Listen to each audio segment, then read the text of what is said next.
Tumayo tayo at buksan natin ang Luke chapter number 16. Luke chapter 16. At babasahin natin ang ilang mga talata magmula doon sa verse 19 hanggang doon po sa verse number 31.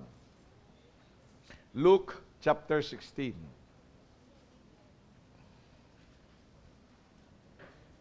Mabasahin po natin ng salitan. I read verse 19, you read verse number 20 until we are done.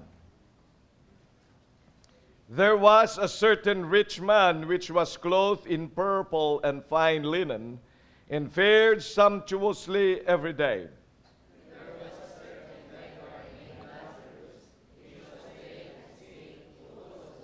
Amen. And desiring to be fed with the crumbs which fell from the rich man's table, moreover the dogs came and licked his sores.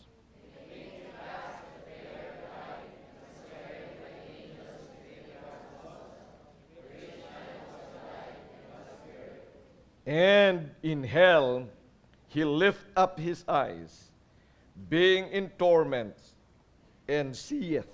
Yan po ang salita ng Diyos na gusto kong bigyan natin pansin. Kung bakit kinakailangan mag-involve tayo sa mission. In hell, he lift up his eyes, being in torments, and what? Seeth. Nakakakita. And what did he see? Abraham afar off, and Lazarus in his bosom.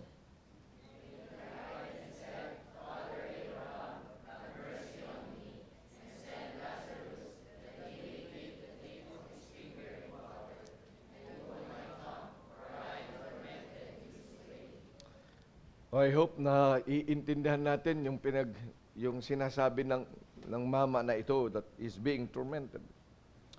But Abraham said, Son, remember that thou in thy lifetime received thy good things, and likewise Lazarus evil things, but now he is comforted, and thou art tormented.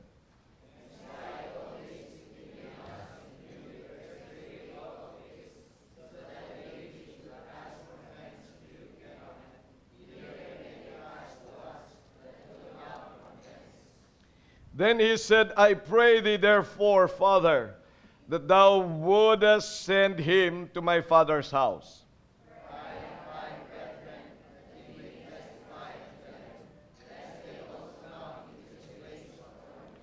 Abraham saith unto him, They have Moses and the prophets, let them hear them.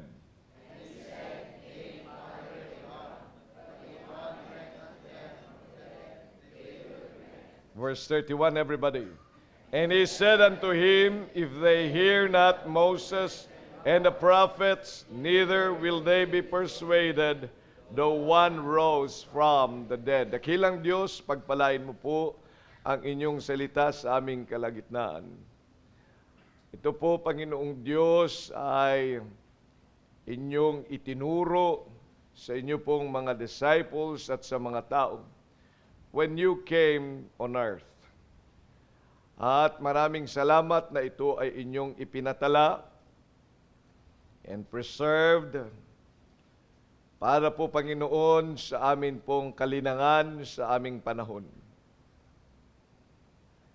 At tinihiling ko po, Panginoong Diyos, na sa gitna ng malamig na amin nga pong atmosphere sa gabing ito, at sa kagalakan na meron nga po kami every time we meet and every after meetings, that we can fellowship and laugh together and enjoy one another's fellowship. Sa gitna rin po, Panginoong Diyos, ng aming mga karangyaan sa buhay, sa mga bahay na meron kami, sa mga pagkain na meron na patuloy mong ibinibigay sa aming hapagkainan, sa mga damit na meron po kami, ay hindi namin po makalimutan ang katotohanan ito na nakalimutan ng rich man. That there will always be an end for everything we have on earth. At yun din po, Panginoon, ang taglayin namin. Kaya kami po, Panginoong Diyos, ay lagi mong kakausapin to really be soul conscious. For what shall it profit a man if he gains the whole world, yet lose his own soul? Na kaya nga po, Panginoon, mangusap ka po sa amin upang ikaw ang magligay sa aming puso, sa aming isipan, ang mga nais mo po na aming gagawin, so we would be able to indeed depopulate hell and to populate heaven for that matter. Maraming salamat po sa pagkakataong ito. Holy Spirit of God, please, ikaw po mangunguna sa amin, and let the truth in this passage really be burning in our hearts and our minds, so we would know and we would have the reason to participate and give our commitments for soul winning, for faith promise, for full-time work, and even for prayer. Maraming salamat po sa pagkakataong ito sa pangalan ng Panginoong Jesus. Amen. Okay, please take your seats.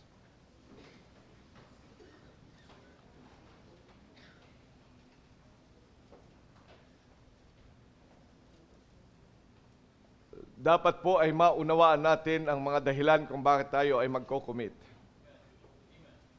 At yan po ang dahilan, ito po yung dahilan na nais ko pong hindi natin makalimutan. Kasi madaling makalimot. Lalo na pag di mo pa nararanasan yung mga bagay na itinuturo ng Panginoon. Totoo naman sino ba dito sa atin ang nakaranas na ng impyerno at pumunta doon at pumunta dito? Wala pa naman Sino yung galing na sa impyerno dito? Wala pa. So it is not easy to believe. It is not easy to live by it. Hindi naman talaga madali yun.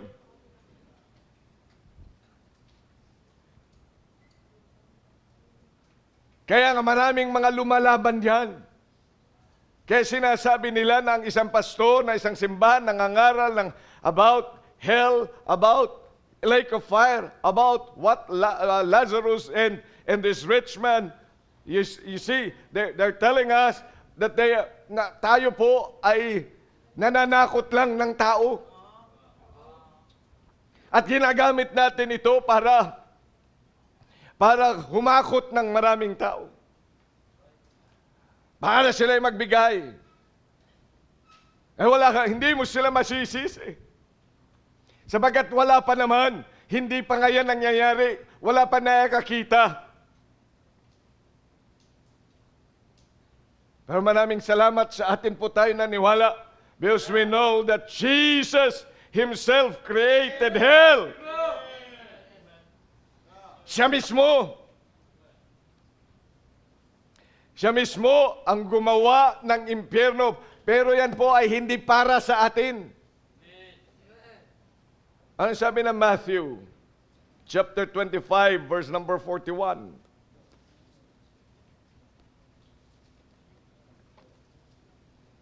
Naging bahagi sa creation ng Panginoon ito. Ang creation ng Panginoon, He created the heavens and the earth para sa tao. But hell was not for man. Ano sabi ng Matthew 25, verse number 41?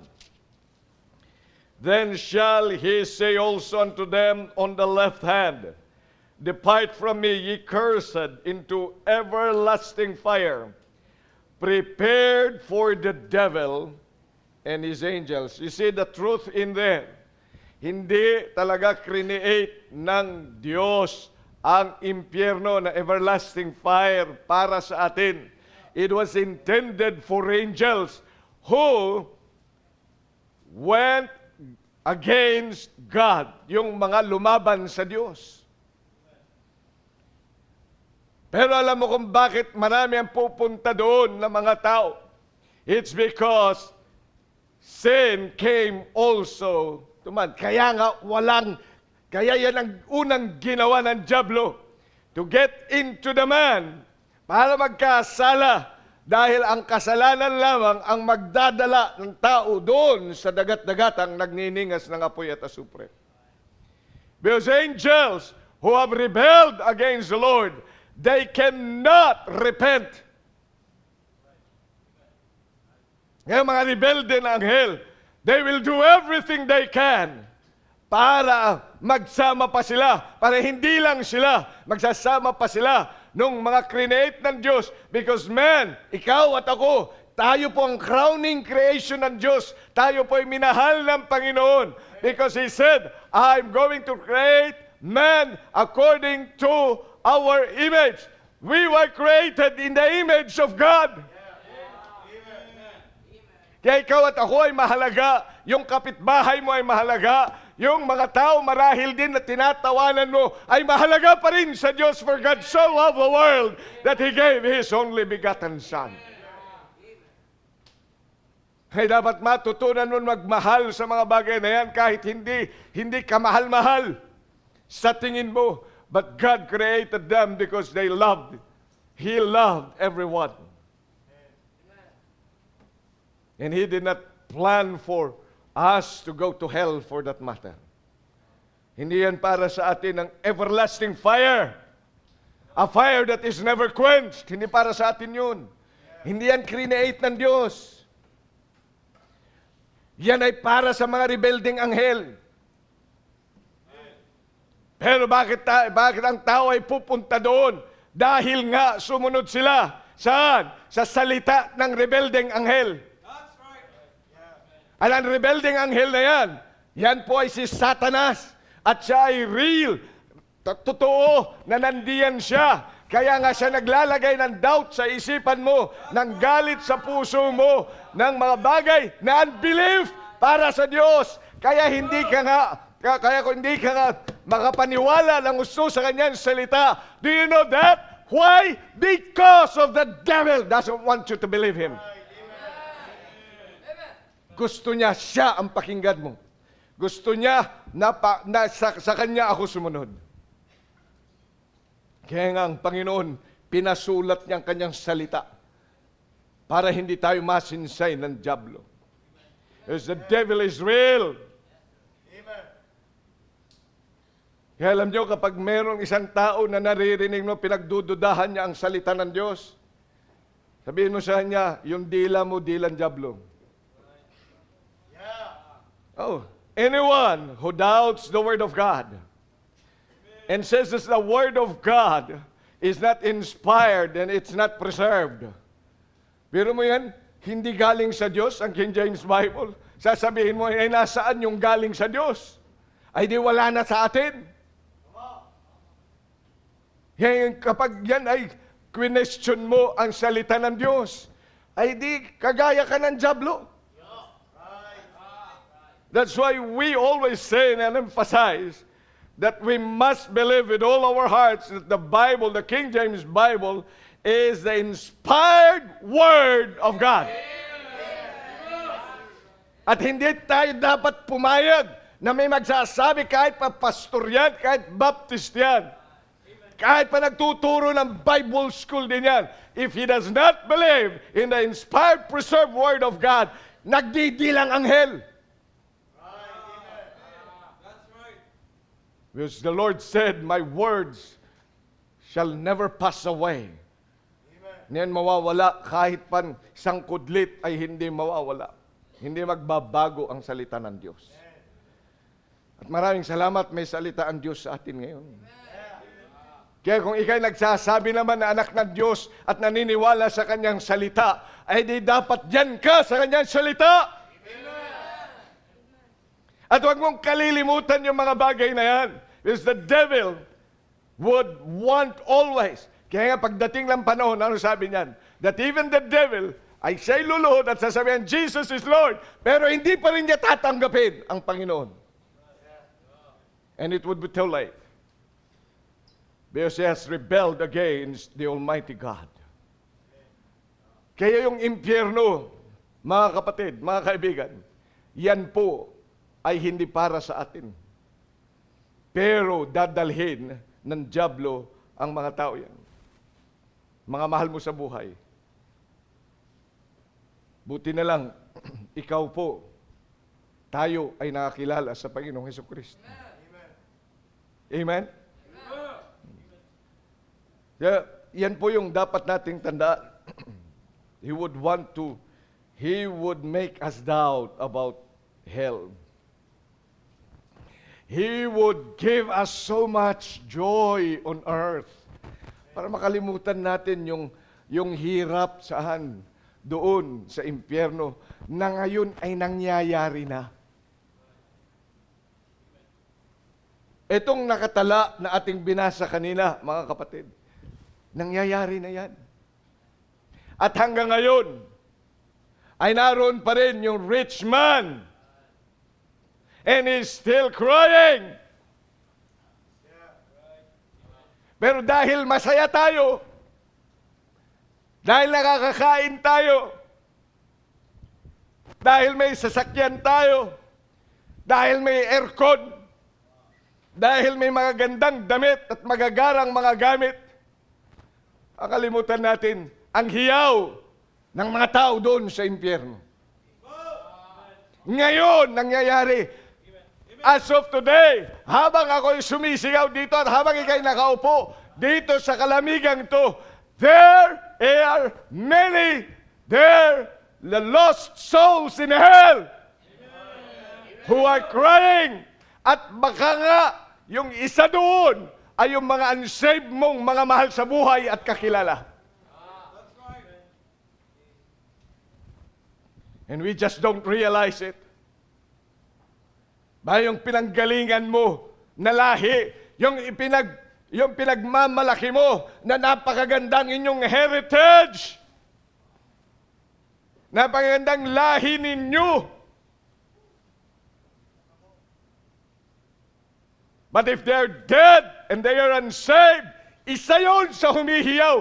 Ngayon pa man, at noong magmula nung siya ay namatay, at dahil siya nga ay hindi ligtas na kakilala sa Panginoon, he is there, she is there, crying. Amen. That's why the Bible was written for us to understand.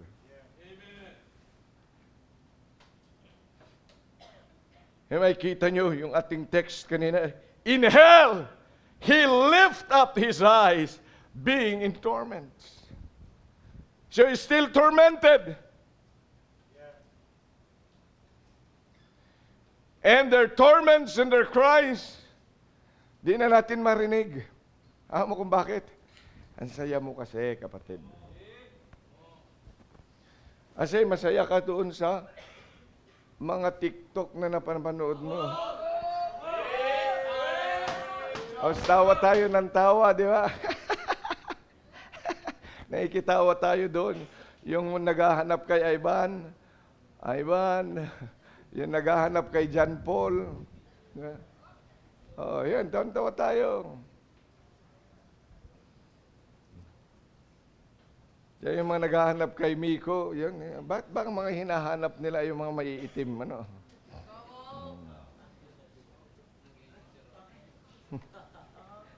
Sabi ni Robin, ba't ako hindi yata hinahanap? Ewan ko. Bibigay ko pangalan mo doon. O kasi masaya tayo eh. Masaya tayong kumakain, di ba? Pag mainit, may aircon. Nakakalimutan natin na merong naghihirap. Kaya nga nandyan ang salita ng Diyos, kaya mayroon tayong mission conference. Marahil, ikaw ay nakakalimot na rin. In hell, he lift up his eyes. Ito pong tala na ito sa Bible, ay hindi po yan parabola. It's not a parable. Ang turo kasi ng ibang sekta, parable lang yun. Hindi totoong nangyari. Ano hindi totoong nangyari? Pinangalanan na ngayon tao si Lazarus. Pinangalanan pa andun si Abraham. Ito yung ang mga parable, hindi nagbibigay ng pangalan ang Diyos. So yun yan, parable. Kasi ang turo nila, ang impyerno ay doon sa libingan. Ay, nasan yung apoy doon? Ay, ang lamig-lamig nga, try mo doon tumulog. May apoy ba doon? Nakapasok ka na doon? Yung mga tinanggal na mga nicho, tinanggal yung mga laman. Try mo nga, kung may apoy doon. Walang apoy doon. Dahil ang sabi ng Panginoon, everlasting fire. He is being tormented. So hindi yan parable. Now, let us not forget what this place is. Then yun, in hell, he lift up his eyes. Tandaan mo, lugar, totoo yan. Specific, kagaya ng CBBC Los Baños. Specific place. Diyan tayo nagtitipon. Sa Naturesville. By next week, pwede na, maganda na yung daan. Pwede nang gamitin yung karsadang yan. By next week ba? O mga after 1 week. Pag natapos yung kabilang kalsada, yan, nakita nyo pag akyat, may kalsada pang daan doon, sa malapit doon sa nan. Yan. Bago nila gawin yung kalsadang isa, nung papunta diyan sa Sesame Street. Dahil sabi sa akin, yun po muna, pagkatapos yun, gagawin namin para dito na kayo dumaan. Sabi, kawawa naman yung mga taga roon. Nakalak lagi yung ating gate. Okay, anyway. Hindi, meron din naman yung papaganon eh. Mas may paganyan. Okay. Yan yung Naturesville, di ba? Alam mo, it's a specific place. Kaya sabi niyan, specific. So pag sinabi, in hell, he lift up his eyes, being in torment. Specific place din yun. Hindi katang-isip. It's a place where this lost man was. At yan po ay lugar where consciousness is alive. Kaya hindi po yung lugar na parang wala lang. Pag namatay, di ba? Yan ang kaisipan ng marami. Pag namatay, wala ka nang nararamdaman. Para lang meron din nagsabi na, alam niyo, bigla akong nahilo, parang wala akong naramdaman. Parang, ang sarap palang mamatay, sabi niya. Masarap palang mamatay yung hindi, wala kang nararamdaman. Di ba, pag nahilo kang ganyan, kahit nauntog ka, hindi mo mararamdaman. Sabi niya, akala niya, yun yung kamatayan. Hindi kamatayan, nahilo ka lang yun. Ang kamatayan, iba, aalis ka sa katawan mo, tapos pupunta ka na sa isang lugar. Kaya yung nakakaramdam, aalis na dyan. At doon susunugin. At doon makakaramdam. Kung sa langit, if it's in the Abraham's bosom, ano sabi ng Panginoon? It would be a place of comfort. Amen. Oh, it's a place of comfort. Magandang bagay. Kaya nga, Abraham's bosom, kasi yan po ay malapit saan? Sa Panginoon. Kaya ang Hudyo na mga salita, okay? The Jew language is Abraham's bosom. Meaning it's a bliss. Okay. Yan ang gamit ng mga Hudyo na mga salita to describe that specific place. It is a bosom. It's Abraham's bosom where he is going to be kept. Yun ang totoong kapahingahan. Amen. Hindi yung katawan mo ay magpapahinga na, yung katawan ko na magpapahinga. Hindi. Yung katawan lang yan. Ang kaluluwa ang dapat magpahinga. Kaya nga sabi ng Panginoon, come unto me, all ye that labor and are heavily laden, and I will what? Give you rest. So sino nakakaramdam ng kapahingahan? Katawan? Hindi, nakakaramdam niyan ay ang kaluluwa.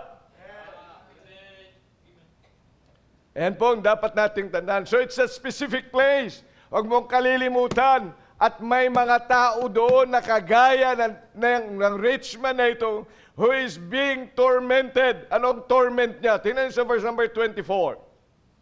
And he cried and said, Father Abraham, have mercy on me, and send Lazarus that he may dip the tip of his finger in water and cool my tongue.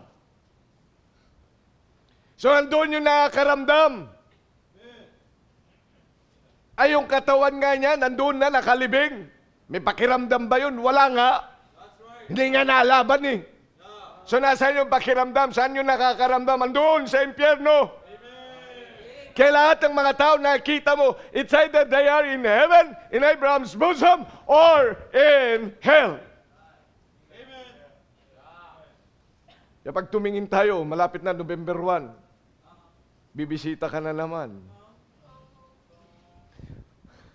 As may kipag-usap ka na naman doon sa mga, alam mo, wala na yung doon yung tao. Ang totoong tao nasa langit o kaya nasa impyerno. Kaya kung ang lapida niya ay sumalangit nawa, aba, ay may problema yun. Diba yung RIP, return if possible? Oo. Gusto ko ba makakita yung nakalagay doon sa mga lapida nasa langit na. Ha? Magandang yun nakalagay, nasa langit na yan. Yan ang dapat yan Pero kalimitan dyan, tingnan nyo, mga nicho doon, mga nakalagay lang na. Pagkatapos pambihira, pati kung paano namatay, nakalagay doon. Oh, di ba? Pagdating namin doon sa yung mainilibing kami, sabi niya, ito, na-rape pala ito. Sabi ng isa, ha? Andyan kung dahilan ng pagkamatay na. Oo nga po yan, Pastor, tingnan mo, rape. RIP, RIP. Okay. Ano? Tutulog-tulog ka. Okay. Yan. Ay, pero biro na, mga kapatid. Let's get back to reality. Yung mga namatay, nandun pero nandun yun, kaya conscious ang mga tao doon. Sila yung soul. Kaya nga sinabi ng Genesis, and man became a living soul. Na hindi makuha-kuha ng mga saksi. Akala na yung living soul ay itong katawan. Hindi. Man became a living soul. That soul that we cannot see, ay dahil nga meron na siyang husk o kaya katawan, kaya nagkaroon na ng buhay, living soul. So nandoon yung consciousness. Nandoon yung humihingi ng tubig. Hindi ba yan lagi ang hinihingi mo? Ang init-init naman, nakakauhaw. Yung katawan niya, natabunan na. Hindi naman humihingi yan kahit ganong inilagay yan saan? Doon sa cremation. Nakita ka na ng cremation, kapatid? Nakita mo na? Paano makremate ang tao? Hindi pa? Ang bihira. Ang hirap talaga yun. Pag napanood ka, talaga yung apoy, no? As maririnig mo talaga yung apoy doon. Patas mamaya, mag-grind na siya. I-grind pati yung mga buto. Para ilagay sa urn. Yan. Hindi sa earth, sa urn. Urn. Yeah. Naka-ano ba yun? Nakaramdam ba yun? Nasaan na yung nagsasabi ng, painom! Tubig! Ang init! Andun sa impyerno. Kaya bawat makita mo na nicho, bawat makita mo na katawan, dapat iniisip mo, nasaan na yung totoong tao? Nasaan na yung tao? That's right. Nasaan na yung nangangailangan ng tubig? Nasaan na yung nandidiri? Hindi ba siya nandidiri noon?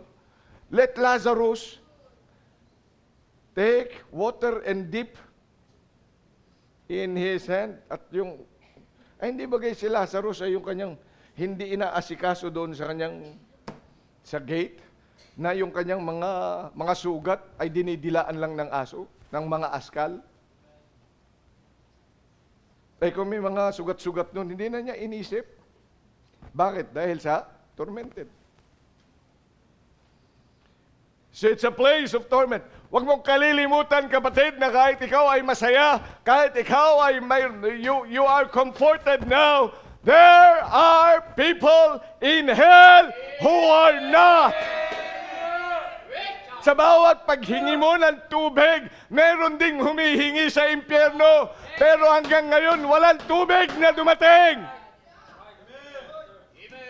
Pagkatapos wala kang ginagawa, na marahil, isang araw, yung nanay mo, yung tatay mo, yung mahal mo sa buhay, ay hihingi din ng tubig kagaya ng taong ito, kung hindi yan maliligtas.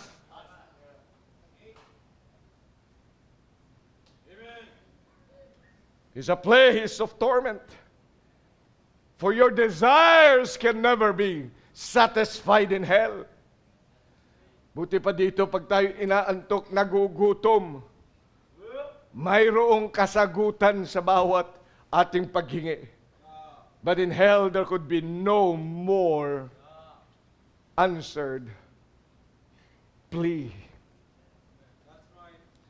Yan pa sa verse number 25, wag mo rin kalilimutan. Ang sabi ng salita ng Diyos, but Abraham said, Son, remember? Son, remember?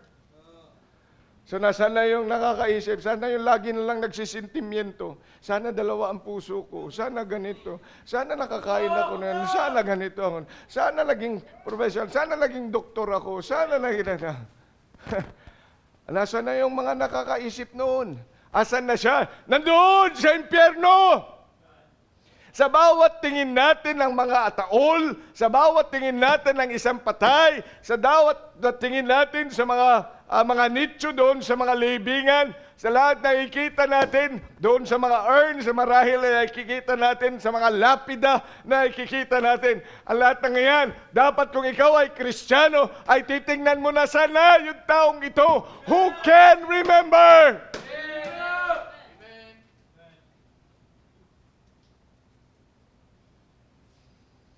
Sana nasa langit siya. Sana hindi nandito sa impyerno. Pero alam mo kung bakit nasa impyerno? Sapagkat ikaw hindi ginamit ng Diyos, hindi ka nagpagamit sa Diyos upang bahaginan ng salita ng Diyos ang taong yan. And He will remember na kasama mo siya sa bahay. And He will remember na kasama mo siya saan? Sa klase. He will remember all these things.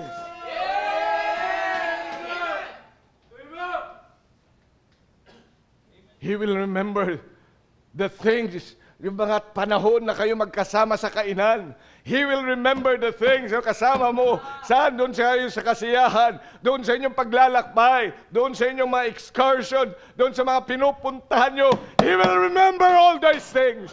Akala mo makakalimutan na yan? No! Ibabalik lahat ng Panginoon sapagkat dyan sa impyerno na yan. You see, if that person that you have met and that you have loved and that you have worked with and that you have conversed with is going to die, he will remember all this.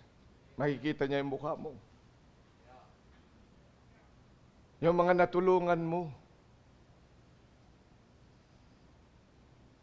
Yung humingi ng tubig, pagkatapos nandun ka, di ba maawain ka? Ang daming Kristiyanong maawain na. Nagbibigay ka ng tubig, tama? Amen? Pero nakalimutan mo, bigyan siya ng salita ng Diyos. Lahat ng ginawa mong service sa Kanya, He would remember.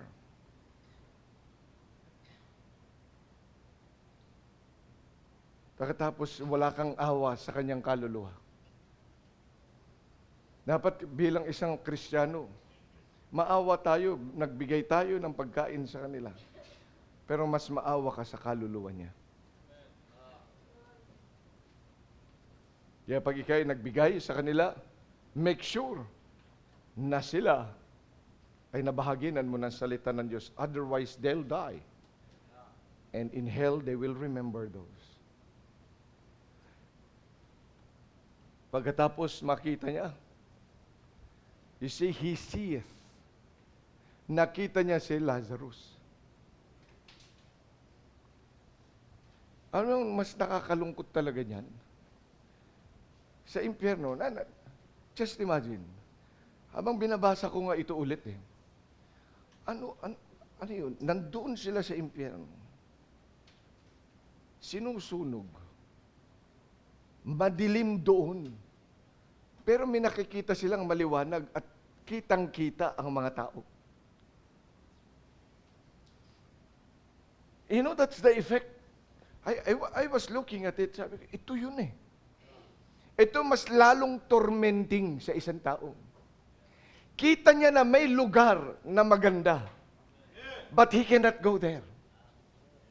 Kita niya yung mga tao na tumulong sa kanya. Iisipin niya, si Brad, naalala ko, sana nandito siya. Pero makita niya na nandoon ka. Na tumulong sa kanya pero hindi tinulungan ang kanyang kaluluwa. Biro mo yung kanyang torment na mararanasan because he is so near yet so far separated. Na parang lapit-lapit lang naman, pero hindi siya makalapit dahil ibang kondisyon namin dito at iba yung kondisyon niya yan. At kitang-kita niya. Yan ang epekto ng impyerno. At pag tinitingnan ko nga, sabi, ano kayang nangyari naman kay Lazarus? Si Lazarus was not even conversing. So hindi kita ng mga nandoon sa taas. Pero kita ng mga nandoon. Bilang mga anak ng Diyos, hindi ka ba naaawa? Hindi ka maglilingkod sa Panginoon? Na ito yung mga mahal mo sa buhay. Na ito yung mga taong mayong makakasalamuha. Kaya nga sabi nila, wow, what is that kind of situation? Where you are so separated yet so close. Ang lapit-lapit lang naman. Kitang-kita mo. Pero ang layo talaga ng diferensya. Yan po ang impyerno. Huwag nating kalilimutan. And then he said in verse number 27, Look, I pray thee, therefore, Father, that thou wouldest send him to my Father's house. Amen.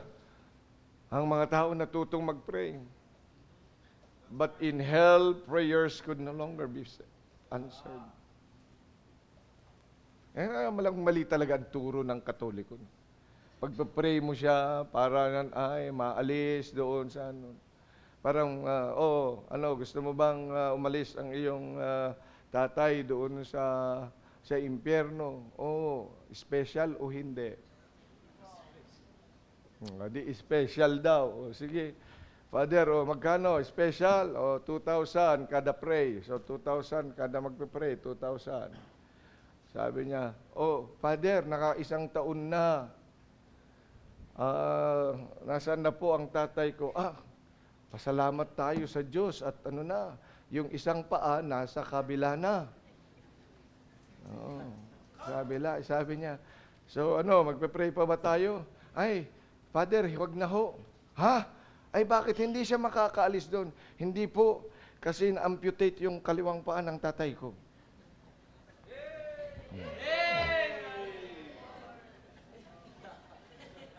Okay. Spiritual talaga yun No?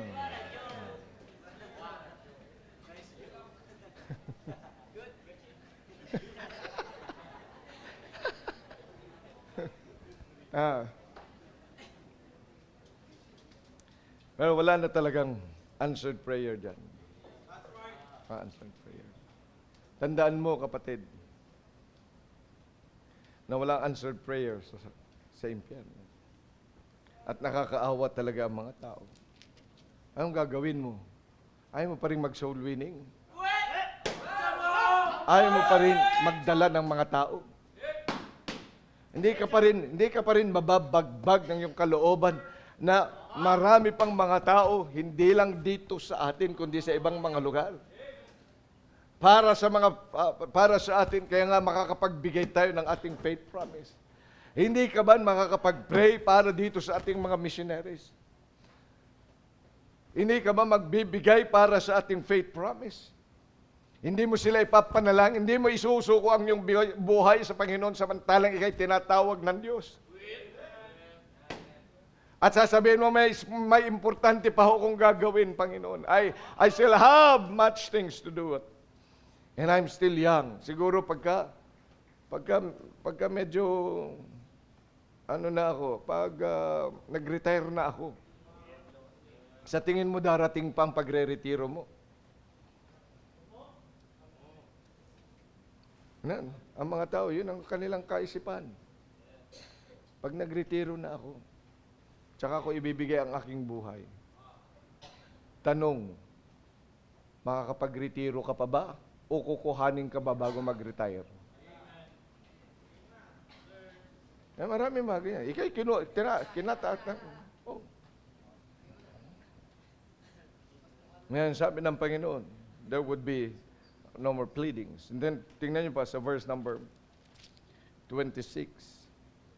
And beside all this between us and you there is a great gulf fixed, so that they which would pass from thence to you cannot, neither can they pass to us that would come from hence. Wala hong exchange gift dyan. It's a permanent place. Wala na tayong magagawa sa mga kanila. Pero alam mo, may magagawa pa tayo sa mga nandito. Kaya ngayong gabi, anong gagawin mo sa tinuro ng Panginoong Jesucristo? O sa gitna ng karangyaan sa atin pong mga buhay, sa ating mga problema marahil, ay nakakalimutan natin na mas mahigit pang problema ang buong mundo, ang buong sansinukob. Meron pang mas mabigat na problema kesa sa problema mo at kesa sa mga problema ng lahat. Dahil sa pera, dahil sa kawalan, dahil sa walang kalakasan, there is a problem, and that problem is in hell.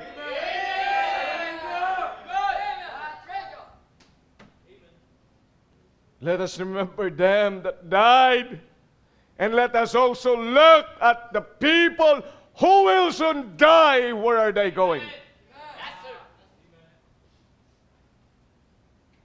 Ay sana'y dalhin natin silang lahat sa Abraham's bosom. Kung ikaw ay totoong ligtas, you know that you are going to heaven. Stand up and say, Amen.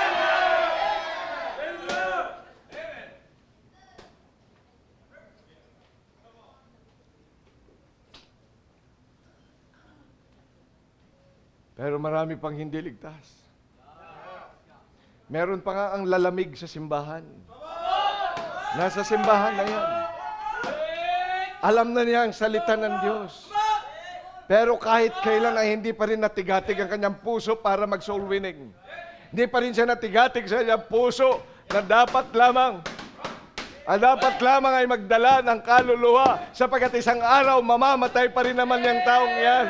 Because whether he is rich or not, he's going to die, and both will die.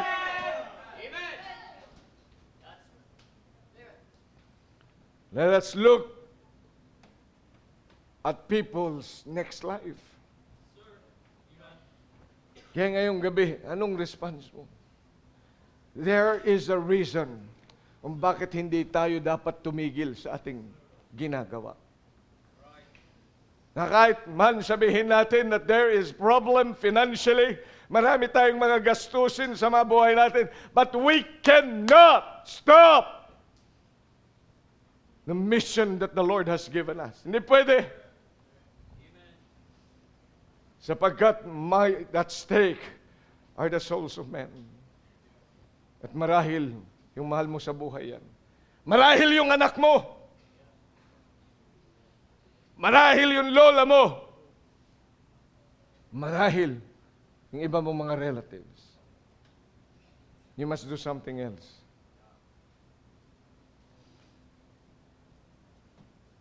Tayo po'y mag-pray. Dakilang Diyos, muli po maraming salamat sa pagkakataon that you have given us para aming tingnan sa inyong salita. Ang account na ito, nagre-remind sa amin to always remember that there are people who have died, and if they are saved, they are in Abraham's bosom. If they are unsaved, they are in hell, being in torment. And may we always look toward people's lives.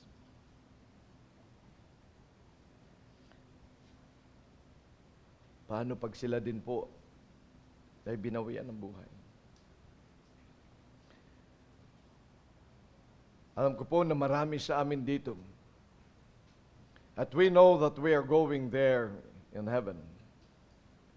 Pero Panginoon, marami pa pong tao sa aming paligid, sa bahay, sa trabaho, sa lahat ng mga puntahan namin, na nangangailangan ng inyong salita. And help us then that we may win these people to you. Pangunahan mo po kami, Panginoon.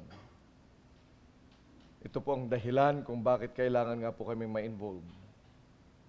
At ito rin ang dahilan kung bakit kailangan sa gabing ito, kami nga po ay magdesisyon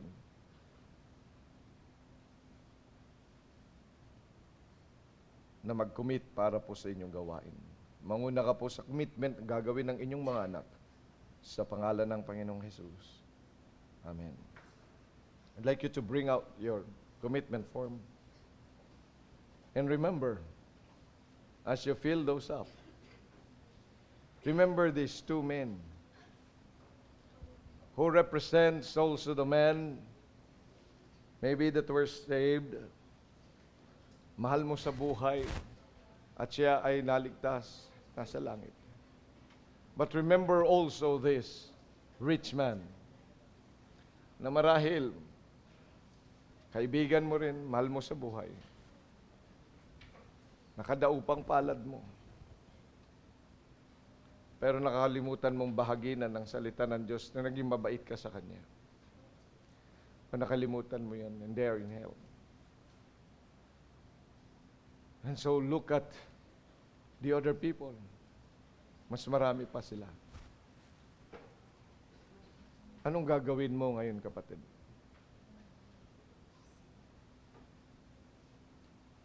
If you are being called, bakit hindi? Ilagay mo diyan. I think God is calling me full-time for mission work. I'm going to pray. I'm going to give my faith promise. I'm going to win a soul for the Lord. At pag natapos niyo pong isulat niyan, I'd like us to go to the Lord in prayer again and ask the Lord na yan po yung inilagay ng Panginoon sa puso mo. Yan ang atin pong bibigyang pansin. Gagawin natin. So if you are done, ba't hindi tayo lumapit sa Panginoon at ilapit natin yung mga goals na yan.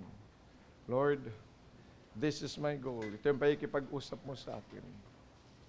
Maraming salamat po na kinausap mo po ako.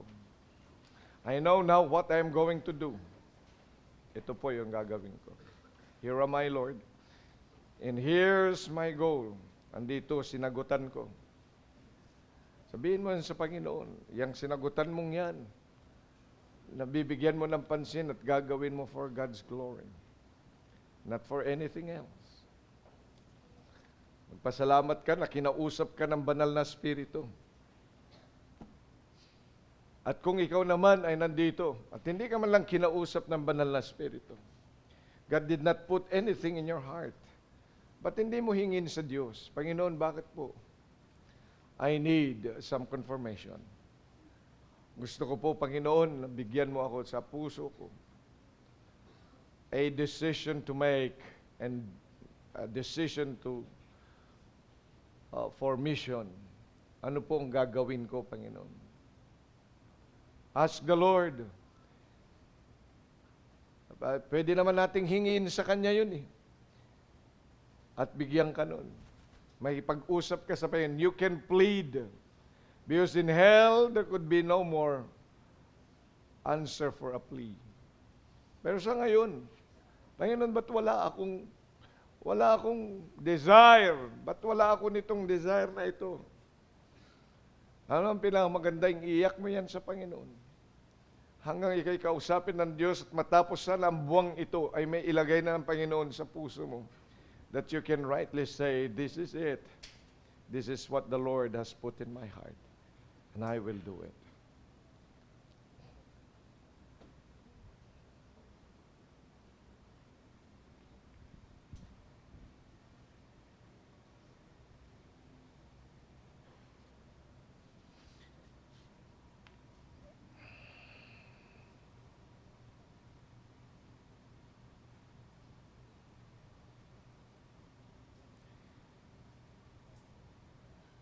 Muli dakilang Diyos, maraming salamat po sa mga kapatid na nandito ngayon. May mga sinagutan, mga kinausap mo. I pray, Father, that you would bless their goals na inilagay mo po sa kanilang puso. Ganon din po ang mga marahil kung meron pa ho sa aming kalagitnaan ang matigas ang puso at isip. At kahit po kinakausap mo, Panginoong Diyos, ay magkaroon po siya mapagpakumbabang loob. At kung meron po dito, na kahit kailan ay wala nga pong desire, I pray, Father, kahabagan mo po ang kapatid na ito. At magkaroon siya ng desire. Alam po namin, Panginoon, na ikaw nagbibigay ng desire sa puso.